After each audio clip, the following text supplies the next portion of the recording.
സയ്യിദുനാ മുത്ത് റസൂലുള്ളാഹി തങ്ങൾ ബദർ യുദ്ധം നടന്ന രണാങ്കണം നമ്മൾ കണ്ടു. അള്ളാന്റെ റസൂലിനെ സഹാബത്ത് ഇവിടെ കൊടുത്തിരുത്തി. തങ്ങൾ യുദ്ധത്തിൽ വരാൻ പാടില്ല. അങ്ങനെയാണ് റസൂലുള്ളാഹി തങ്ങൾ എഴുത്താൻ ഇവിടെ തടാകണ്ടത്. ഞാൻ പറഞ്ഞാൽ ഒരു അംസത്തുൽ ഖറാറിന്റെ തടാകണ്ടല്ലോ, റസൂലിനെ ആ തടാകം ഇവിടെയുണ്ട്. അങ്ങനെ ആദ്യം ഒറ്റപ്പെട്ട യുദ്ധം തുടങ്ങി, പിന്നെ കൂട്ട യുദ്ധം തുടങ്ങി. അപ്പോഴാണ് സയ്യിദുനാ മുത്ത് റസൂലുള്ളാഹി തങ്ങൾ ഈ ഖൈമയിൽ നിന്ന് പുറത്തിറങ്ങി നോക്കുമ്പോൾ സഹാബത്തിനെ കാണില്ല. ആ നിലക്ക് വലിയ ഘോരമായ യുദ്ധം നടന്നപ്പോ സയ്യിദുനാ മുത്ത് റസൂലുള്ളാഹി തങ്ങൾ ഈ അരീശ് പള്ളിയുടെ സുജൂദിൽ വീണു.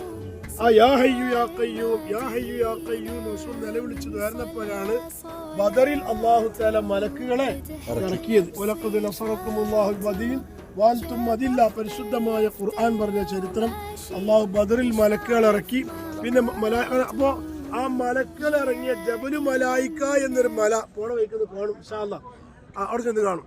അങ്ങനെ ബദറിൽ ഘോരമായ യുദ്ധം കഴിഞ്ഞു. സഹാബത്ത് നല്ല വിജയം ഉണ്ടായി. മുശ്രിക്കുകൾ പരാജയപ്പെട്ടു. അബൂജഹലും മുത്തുബത്തും സൈബത്തും വലിതൊക്കെ പരാജയപ്പെട്ടു. അവരെല്ലാരെയും കൂടി ആ കാണുന്ന തോട്ടത്തിന്റെ ഉള്ളിൽ കേറുണ്ട്. ഖലീബ് എന്നാണ് ആ കേറിന്റെ പേര്. ആ കിണറ്റിലേക്കാണ് അവരെ വലിച്ചിടപ്പെട്ടത്. ആരെ? ഉത്തുബത്തിനും സൈബത്തിനും അബൂജഹലിനും ഒക്കെ. റസൂലുള്ളാഹി തങ്ങൾ അതിന്റെ അടുത്ത് പോയിട്ട് പറഞ്ഞു, അബൂജഹലെ ഉത്തുബത്തെ സൈബത്തെ കിട്ടാളതൊക്കെ കിട്ടിയില്ലേ. അപ്പോഴാണ് ഉമർ ഖത്താബ് വെച്ച്, നബിയെ ഓരൊക്കെ ശവങ്ങളല്ലേ, മറുപടി ഉണ്ടാവുമെന്ന്. റസൂല പറഞ്ഞു, നിങ്ങളെക്കാൾ വലിയ കേൾവി അവർക്കുണ്ട്, പക്ഷേ മറുപടി കൊടുക്കാൻ കഴിയണില്ല എന്നാണ്. അങ്ങനെയുള്ള പരിശുദ്ധമായ ഖുർആനുമായി ബന്ധപ്പെട്ട ബദറുമായി ബന്ധപ്പെട്ട ചരിത്രങ്ങളൊക്കെ നടന്ന സ്ഥലങ്ങളാണ്.